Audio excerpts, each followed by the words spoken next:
Assalamualaikum warahmatullahi wabarakatuh. Perkenalkan, nama saya Fani Rahmawati dari Prodi Pendidikan Jasmani dan Kesehatan, Fakultas Keguruan dan Ilmu Pendidikan Universitas Sriwijaya. Nah, kali ini saya akan ngobrol-ngobrol bareng dengan salah satu pengurus ISI, yaitu Ikatan Sepeda Sport Indonesia yang ada di Ogan Ilir. Jadi ikuti terus perbincangan kami mengenai sistem kepengurusan sendiri yang ada di ISI Ogan Ilir. Ikuti terus keseruannya. Bye-bye. Assalamualaikum warahmatullahi wabarakatuh. Halo semuanya. Kali ini kita sudah bersama Om Asad, yaitu beliau dari salah satu pengurus ISI di Kabupaten Ogan Ilir sendiri. Boleh disapa-sapa dulu, Om? Halo, assalamualaikum rekan-rekan semuanya. Perkenalkan, tadi nama saya Asad. Awalnya dari antusias sepeda, terakhirnya sering mendampingi atlet balap sepeda Ogan Ilir. Ya.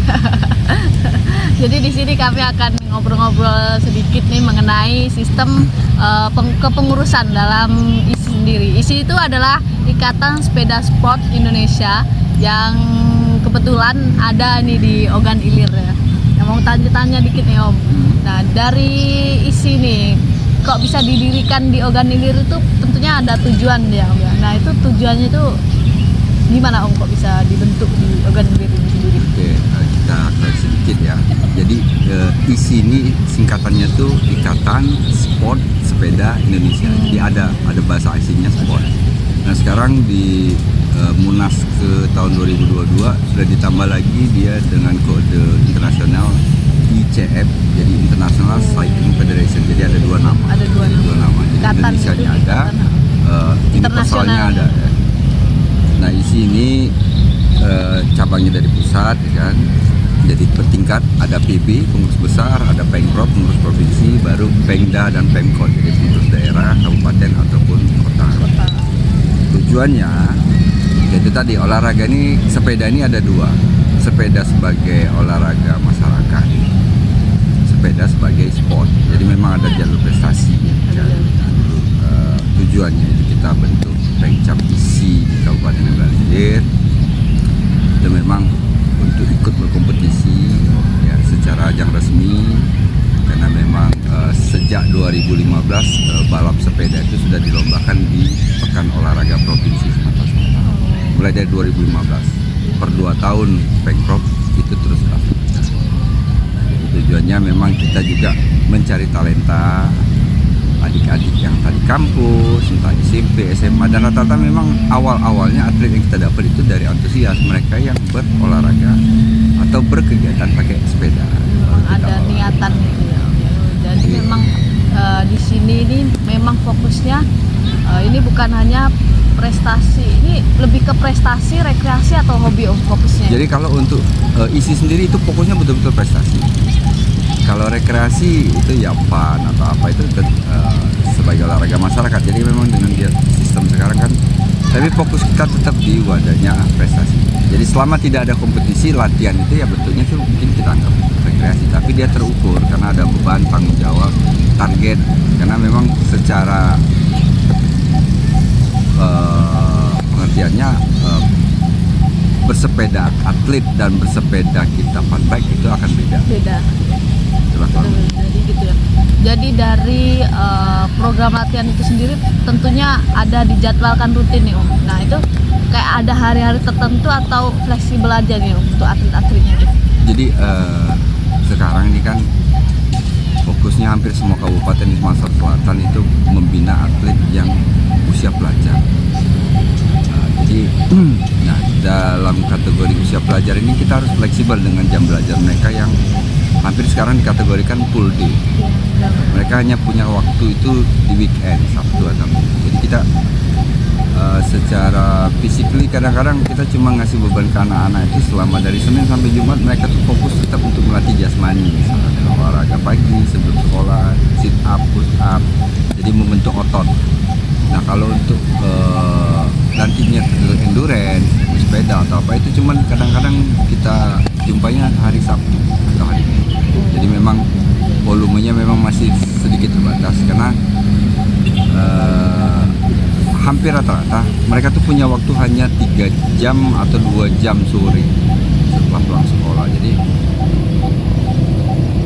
untuk istilahnya untuk naikkan intensitas latihan mereka itu agak sulit.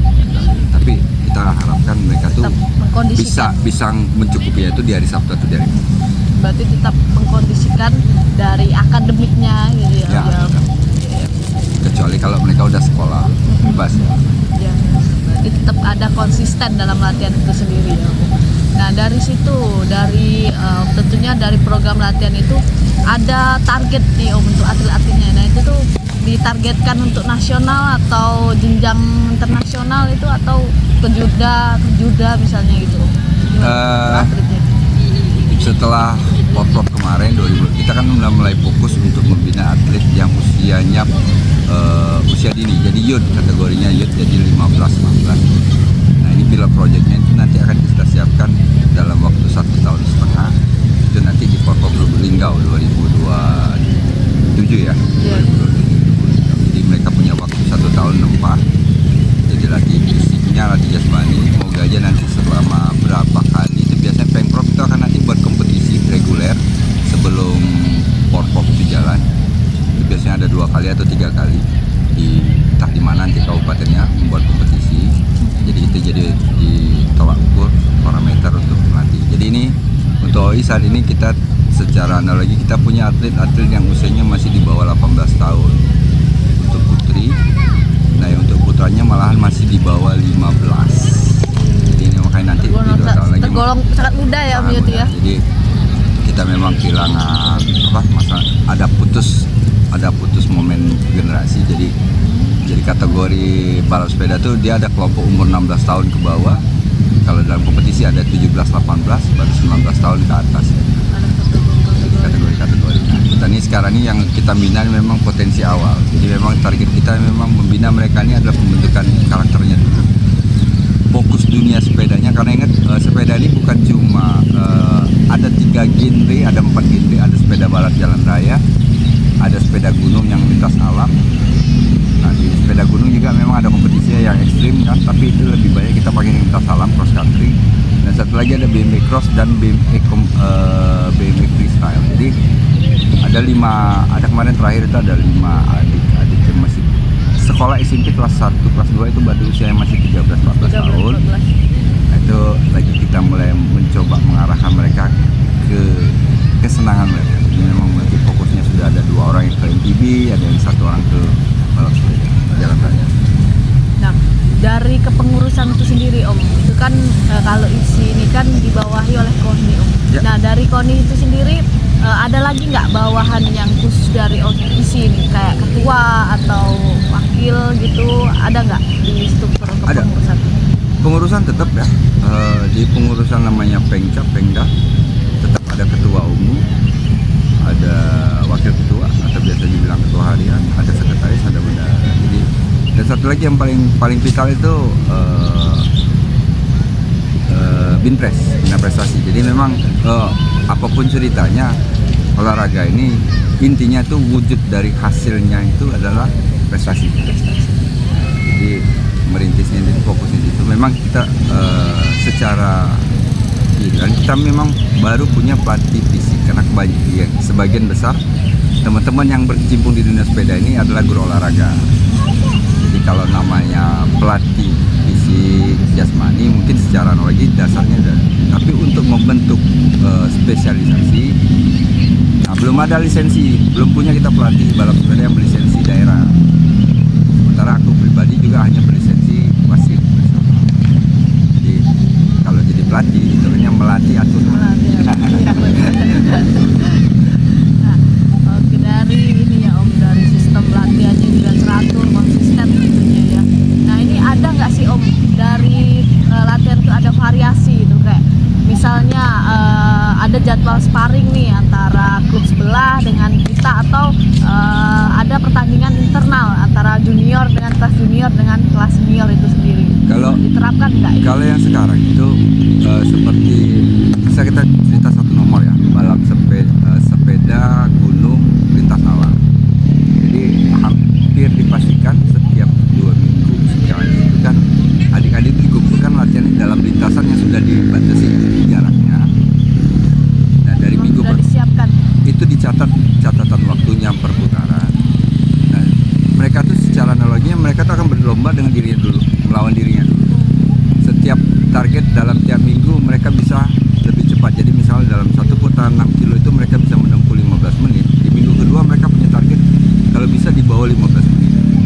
terus berlatih seperti itu. Dan juga jumlah putarannya juga itu biasa aku bebanin misalnya cuma 3 putaran. Nah 3 putaran itu kalau 6 kilo berarti 18 kilo per putaran, biasanya standarnya waktu itu 15-16 gitu kan. Nanti baru di total, jadi itu dapat putaran base lapnya, dapat total lapnya. Nah setiap minggu setelah perlatihan ke depannya mereka tuh punya progres kayak mana bisa jumlah base lapnya itu jadi lebih baik. Jadi lebih baik. Dia harus jadi tetap di bawah. Jadi kalau base lapnya dia 15, targetnya di minggu kedua dia tuh jadi 14,5. Tapi setiap anak-anak yang dalam usia pembinaan kita juga nengok moodnya. Jadi kadang-kadang begitu kita tidak bebani dengan base lap, mereka akan dibebani dengan putarannya. Jadi yang biasanya cuma 3 lap jadi dipaksa santai kayak mana setengah hari bisa tembus 5 atau 10. Jadi kita melatih endurance. Jadi variabelnya tetap ada endurance, terus ada interval, bahasanya itu dalam dunia sepeda tuh ada endurance yang dia nggak punya beban tapi durasi latihan di atas sepedanya sangat panjang. Nah yang satu lagi tuh interval. Di satu sesi mereka harus ngejar target speednya yang bisa dimasuk kategorikan itu kompetisi. Karena kan kecepatan rata-ratanya akan beda lah seperti itu. Jadi kalau orang fun bike itu mungkin 5 kilo, 10 kilo per jam. Kalau dia atlet, dia sudah punya standar minimal di atas 20 km per jam. Kurang lebih ya seperti itu. Nah jadi seperti itu ya. Memang ada program latihan yang divariasi sendiri dari tingkat nomornya itu untuk memaksimalkan dan mengkondisikan sampai mana potensi atlet itu sendiri. Jadi seperti itu ya Om ya. Ya. Nah misal nih Om, ada yang mau gabung nih Om, tapi masih belum pede dengan dirinya karena nggak ada istilahnya tuh sertifikat yang mendukung untuk bisa gabung dalam klub ini. Nah itu dari isi sendiri itu ada nggak sih Om syarat minimal untuk gabung ke menjadi bagian dari isi sendiri itu? Sebetulnya yang paling mendasar tuh kalau mau jadi atlet sepeda ya punya sepeda.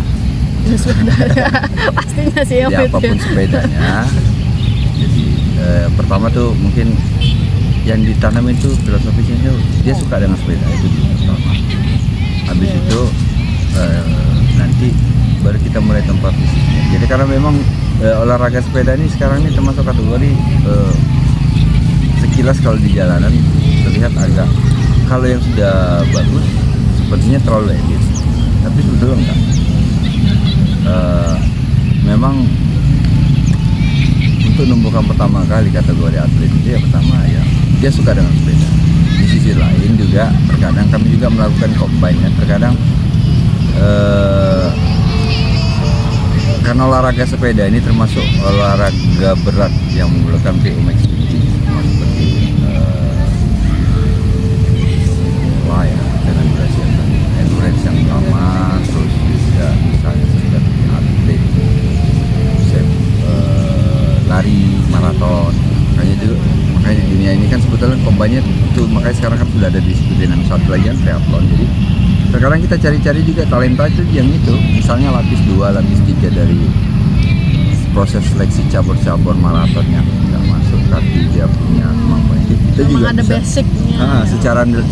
secara fisikly dia daya tahannya sudah terbentuk. Jadi ya kita latih aja sedikit.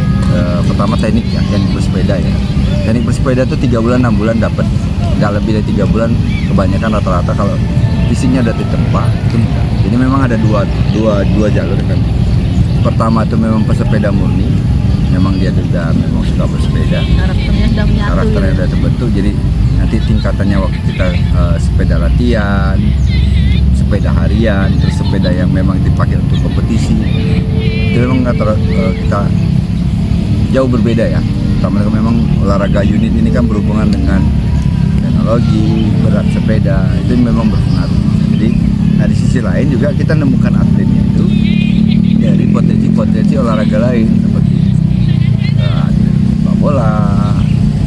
Terus misalnya kalau di putri itu kan sepak bola putri mungkin belum, mungkin di basket misalnya putri untuk cewek-ceweknya. Karena kita memang memerlukan cewek-cewek yang memang kategori putri itu yang endurance ya. Jadi memang kadang-kadang di basket juga sama endurance. Karena kadang-kadang secara umum tuh kebanyakan kita kan di seluruh atlet ini kan yang mau ikut di olahraga prestasi ini, ajang prestasi, biasanya kita ada tes standar breed test. Mau nyaman itu mencari atlet yang kategori PO Max breed testnya itu 90 kan. Lumayan sih berarti ya. Kalau 85 masih bisa dibentuk, dari 70 sampai 85 masih bisa dibentuk. Tapi kalau udah 90 itu sudah tinggal tekniknya aja lah dibentuk. Karena secara fisik endurance-nya udah terbentuk alami. Sudah sangat mampu. Jadi seperti itu ya teman-teman. Nggak ada nih syarat-syarat tertentu yang kayak misalnya ada sertifikat itu. Jadi sangat terbuka nih untuk teman-teman yang mau join, yang mau gabung, yang mau menyalurkan bakatnya, yang mengolah bakatnya lebih ke mendalami lagi gitu ya. Jadi sangat terbuka. Jadi gitu aja obrolan kita kali ini ya. Semoga sangat bisa menjadi informasi nih buat teman-teman semua. Terima kasih juga untuk Mas Sad sudah meluangkan waktunya. Dan satu lagi, kita juga harus berterima kasih dengan Unsri. Karena Unsri dengan lahan yang luas ini hampir dari 2015 itu isi Kabupaten Ogan Ilir tuh pusat latihannya. Di sini wah luar biasa ya. Jadi juga sangat tidak menyanyiakan tempat gitu ya. Bisa dimanapun bisa jadi tempat menyalurkan bakat ya. Walaupun Unsri ini kelihatannya hanya kampus yang dihuni mahasiswa, tapi juga pusat mendidiknya sebuah atlet untuk berprestasi ya teman-teman semua. Jadi itu saja teman-teman, terima kasih sudah mengikuti obrolan kami sore ini. Sampai jumpa di lain waktu. Bye-bye. Assalamualaikum.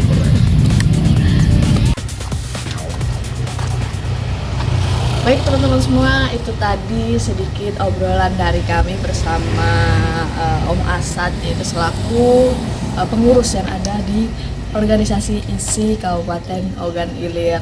Terima kasih banyak teman-teman sudah mengikuti obrolan kami. Semoga obrolan tadi menjadi informasi baru untuk teman-teman semua mengenai sistem kepengurusan yang ada di ISI Ogan Ilir, dan menjadi surat terbuka untuk kalian yang hobinya bermain sepeda nih, bisa join juga, bisa gabung juga untuk menjadi bagian dari ISI Ogan Ilir. Terima kasih teman-teman. Wassalamualaikum warahmatullahi wabarakatuh.